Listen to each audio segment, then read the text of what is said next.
Hello students, my self इति विजय from GPC 12 EL 302 subject का जो फर्स्ट चैप्टर है माइक्रो प्रोसेसर 8086 इंट्रोडक्शन, उसके आर्किटेक्चर को आज हम और कंटिन्यू करते हैं। आर्किटेक्चर में आज हम पढ़ेंगे रजिस्टर्स एंड फ्लैग्स। जो 8086 की आंतरिक संरचना है, जो रजिस्टर्स और फ्लैग्स उसका एक अभिन्न अंग है और वो बहुत ज़्यादा काम आते हैं। देखते हैं ये आंतरिक संरचना का जो डायग्राम है आर्किटेक्चर का, ये आप पहले भी 2 लेक्चर्स में हम देख चुके हैं। इसमें जो ES, CS, SS, DS ये जो रजिस्टर्स हैं, बस इंटरफेस यूनिट का जो हिस्सा है वो आपके सेगमेंट रजिस्टर्स कहलाते हैं। और EU वाले हिस्से में जो जनरल पर्पस रजिस्टर है, जैसा आप 8085 में पढ़ चुके होंगे आपकी पिछली प्रीवियस क्लास में सेकेंड ईयर में, तो वो जो जनरल पर्पस रजिस्टर्स हैं यहाँ पे, और कुछ फ्लैग्स हैं जो कि अरिथमेटिक लॉजिक यूनिट के साथ काम आते हैं ALU में। अब इन सबको अलग अलग देखते हैं हम।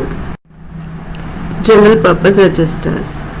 रजिस्टर क्या होता है, आपने डिजिटल इलेक्ट्रॉनिक्स में पढ़ा होगा कि जो फ्लिप फ्लॉप्स हैं, फ्लिप फ्लॉप्स के एक ग्रुप को हम रजिस्टर बोलते हैं, जो कि एक साथ कार्य करे डेटा स्टोर करने का। ओके, जैसे 8 बिट रजिस्टर है, मतलब 8 फ्लिप फ्लॉप का बना हुआ रजिस्टर है। 16 बिट रजिस्टर मतलब 16 फ्लिप फ्लॉप से बना हुआ रजिस्टर है और एक बार में 16 बिट के डेटा को स्टोर कर सकता है। अब ये जनरल पर्पस रजिस्टर है, मतलब इनका कोई एक पर्टिकुलर कार्य नहीं है, कोई फिक्स काम के लिए इनको नहीं लिया जाता है। इनमें कैसा भी डेटा, एड्रेस कुछ भी स्टोर किया जा सकता है। हालांकि हमारे पास जो है 16 बिट भी है, लेकिन हम उसे 8 बिट के तरीके से भी यूज कर सकते हैं। तो रजिस्टर की क्या किया जाता है, पेयर में, युग्म में, पेयर में यूज करते हैं रजिस्टर को। कि यदि हम कहते हैं A रजिस्टर, वो पूरा 16 बिट यूज हो सकता है, या फिर उसका AL एवं AH। AL क्या हुआ, A का लोअर पार्ट, तो वो भी 8 बिट। AH क्या हुआ, हायर पार्ट A का, वो हो गया उसके हायर 8 बिट। दोनों 8 बिट अलग अलग भी यूज किए जा सकते हैं रजिस्टर, और दोनों एक पेयर की तरह एक साथ 16 बिट भी यूज किया जा सकता है। जब इसको हम 16 बिट बोलते हैं तो उसका नाम AX होता है रजिस्टर का, और जब आपको 8 बिट यूज करने हैं तो AL या AH से बताना होता है कि लोअर 8 वाले बिट्स हैं या हायर वाले 8 बिट्स हैं।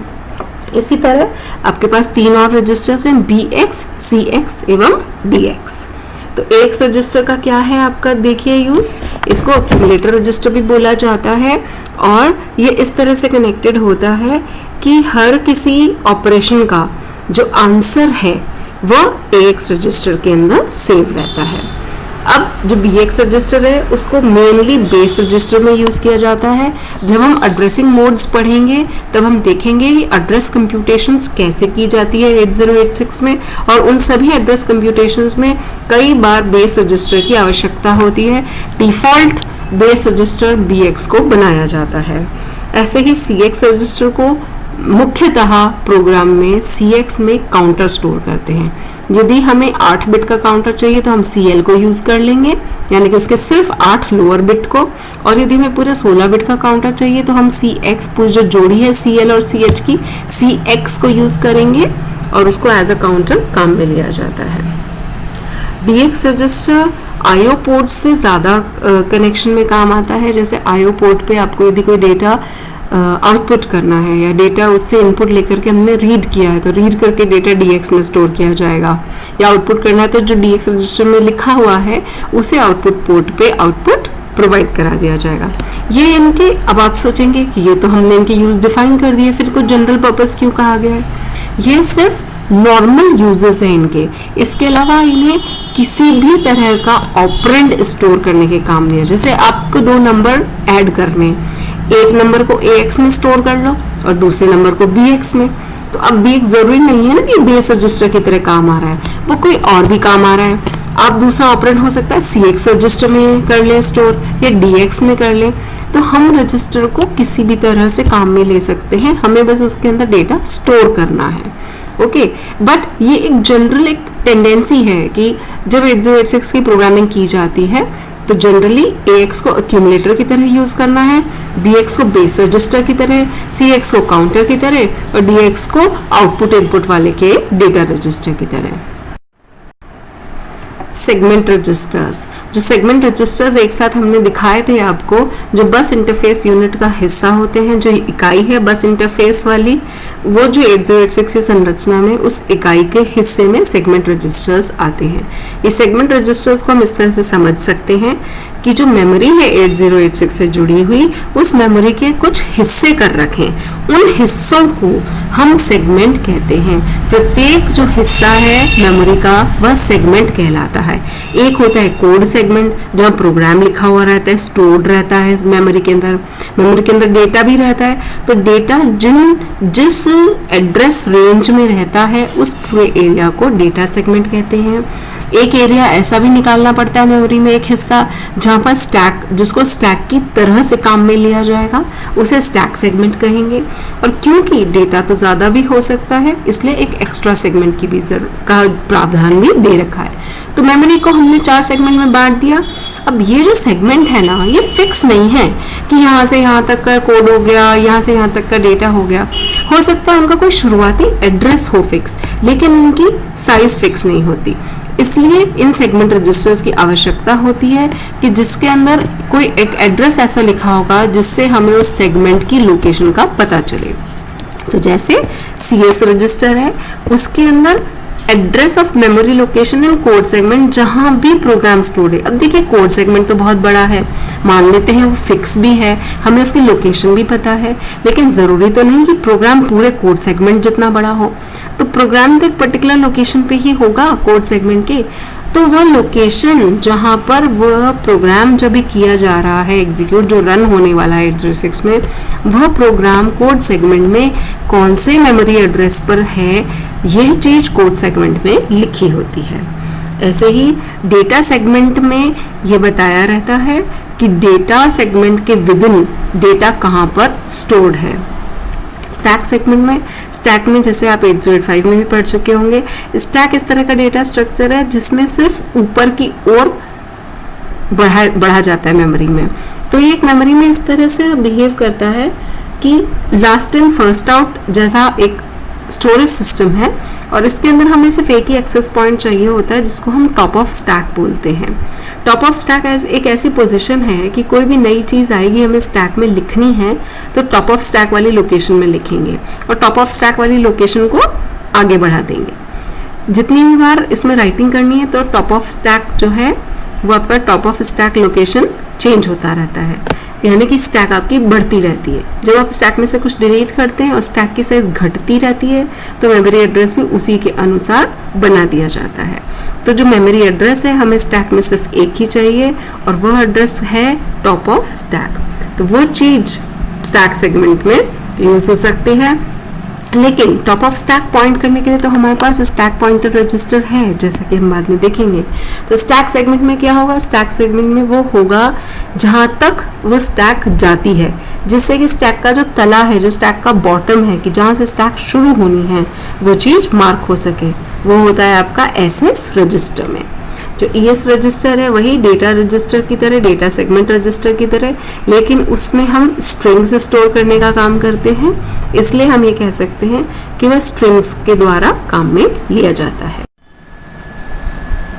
अदर रजिस्टर्स भी हैं हमारे पास जनरल पर्पस रजिस्टर के अलावा। इंस्ट्रक्शन पॉइंटर जो IP है वह जो आपकी आंतरिक संरचना का डायग्राम मैंने आपको बताया है उसमें सेगमेंट रजिस्टर्स के साथ है, क्योंकि इंस्ट्रक्शन पॉइंटर के अंदर जो नेक्स्ट इंस्ट्रक्शन है एग्जीक्यूट होने वाला है उसका एड्रेस 16 बिट वाले फॉर्मेट में रहता है और यह सेगमेंट रजिस्टर्स के साथ यूज करके एक्चुअल इंस्ट्रक्शन एड्रेस जनरेट करता है। इसके अलावा आपके पास है स्टैक पॉइंटर, जो कि जो प्रोग्राम स्टैक है उसका टॉप ऑफ स्टैक को डिटरमाइन करता है और जो स्टैक सेगमेंट रजिस्टर है उसके साथ काम में दिया जाता है। जो कि बेस पॉइंटर है वह डेटा को पॉइंट कर रहा है, लेकिन स्टैक पॉइंटर से थोड़ा सा डिफरेंट है।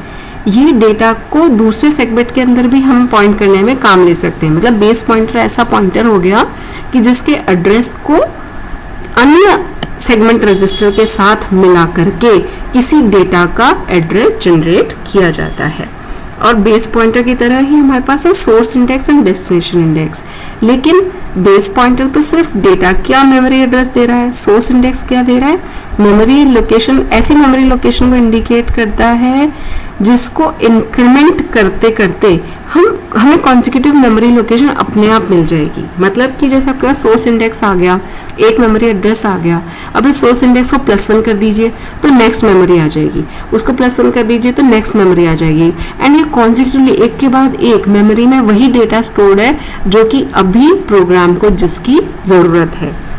ऐसा ही डेस्टिनेशन इंडेक्स रजिस्टर भी यूज होता है कि मान लीजिए आपको 10 नंबर सेव करने हैं मेमोरी के अंदर, पहला नंबर आपने सेव किया और डेस्टिनेशन इंडेक्स और डेटा सेगमेंट को रजिस्टर को यूज करते हुए इसका एड्रेस निकाला, तो अब आपको क्या करना है, डेस्टिनेशन इंडेक्स को सिर्फ बढ़ाते जाना है और उससे अगली कॉन्सेक्यूटिव एक के बाद एक ना सीक्वेंस में मेमोरी के अंदर वो जो 10 नंबर हैं वो सेव हो जाएंगे।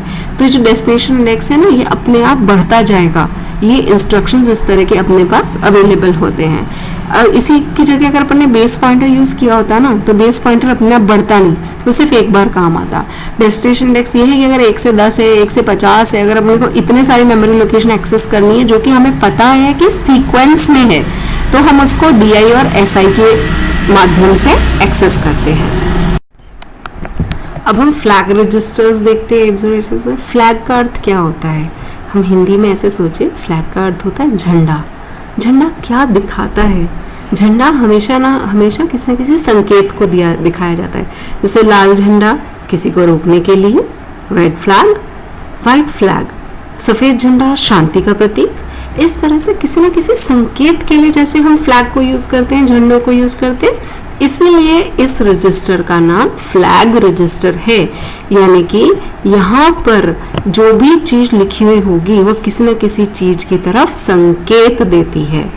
यहाँ पर आपको 0 से 15 यानी कि 16 बिट का एक फ्लैग रजिस्टर दिखाया हुआ है, लेकिन आप देखेंगे कि भरा हुआ बहुत कम है। इसका मीनिंग ये है कि 16 के 16 फ्लिप फ्लॉप्स जो है ना रजिस्टर में, वो पूरे काम नहीं आते। लेकिन हमने इसे 16 इसलिए रखा क्योंकि हमारी जो डेटा बस है वो 16 बिट की है, हमारी प्रोसेसिंग 16 बिट की होती है आराम से 8086 में, तो प्रोसेसिंग में आसानी रहे तो उसको 9, 10 बनाना थोड़ा मुश्किल होता, इसलिए हमने इसको पूरा 16 बनाया। लेकिन काम सिर्फ कितने आते हैं, आप देखिए OF, DF, IF, TF, SF, ZF, AF, PF, CF, ये हो गए 1, 2, 3, 4, 5, 6, 7, 8, 9 फ्लैग्स ही काम आ रहे हैं। तो 8 में काम चल नहीं सकता था, तो 8 से हमें दुगना सीधे कितना करना पड़ा, 16। इसलिए पूरे 16 बिट काम फ्लैग के रजिस्टर में रखे हुए हैं, लेकिन काम सिर्फ 9 आएंगे। इन 9 का अलग अलग क्या काम है हम ये देखें। सबसे पहले तो ये जो 9 फ्लैग्स हैं उन्हें भी हम 2 कैटेगरी में डिवाइड कर देते हैं, conditional flag and control flags. Conditional यानी कि जो किसी न किसी शर्त पे, किसी न किसी कंडीशन के सेटिस्फाई होने पर ही उन्हें 0 की जगह 1 कर दिया जाता है। याद रखना, 1 करना मतलब फ्लैग, झंडे को लहराना, संकेत देना, फ्लैग सेट करना। 0 करने का मतलब है फ्लैग न होना, ऐसा संकेत न देना। अब आगे हम देखते हैं कंडीशनल एंड कंट्रोल फ्लैग्स को। कंडीशनल फ्लैग्स जैसे कि कैरी फ्लैग, यदि ALU के अंदर जो भी मैथमेटिकल गणितीय गणना हो रही है, वो प्रोसेसिंग हो रही है, उसका रिजल्ट इस तरह से आया कि उसके अंदर कैरी आ गया है या बोरो आ गया है, तो फिर हम उसके लिए कैरी फ्लैग पे 1 लिख देंगे कि कैरी आया है।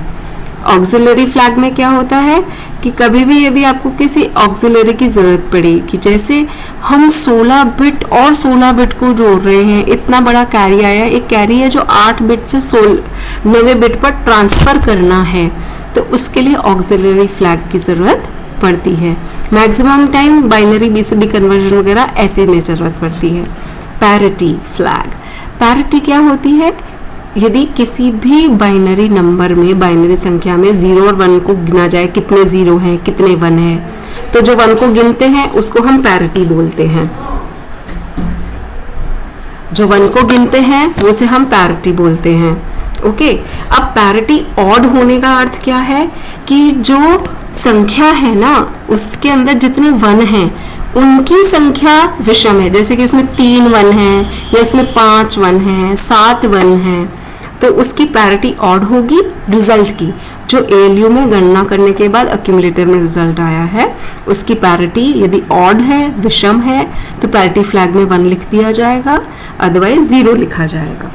0 फ्लैग कब काम आता है? जब रिजल्ट 0 आ जाए, मतलब कोई ऐसी गणना हुई है जैसे कोई 2 बराबर संख्याओं का अपन माइनस कर देते हैं तो रिजल्ट क्या आता है? 0। तो रिजल्ट में तो 0 आएगा, लेकिन जो 0 फ्लैग है उसमें हम 1 लिख देंगे संकेत देने के लिए कि आंसर 0 आया है। ऐसे ही साइन फ्लैग, यदि किसी भी गणना का आंसर नेगेटिव में आया है, कि नेगेटिव नंबर आंसर आ गया, जैसे अपन कहते हैं कि माइनस में आंसर आया है, तो जब माइनस में नेगेटिव में आंसर आता है तब साइन फ्लैग को 1 लिख देते हैं, अदरवाइज साइन फ्लैग 0 रहता है। ऐसे ही ओवरफ्लो फ्लैग, अब कैपेसिटी तो 16 बिट की है, आंसर 17 बिट का आ जाए फिर क्या करेंगे? तब ओवरफ्लो फ्लैग में हम क्या करते हैं? 1 लिख देते हैं।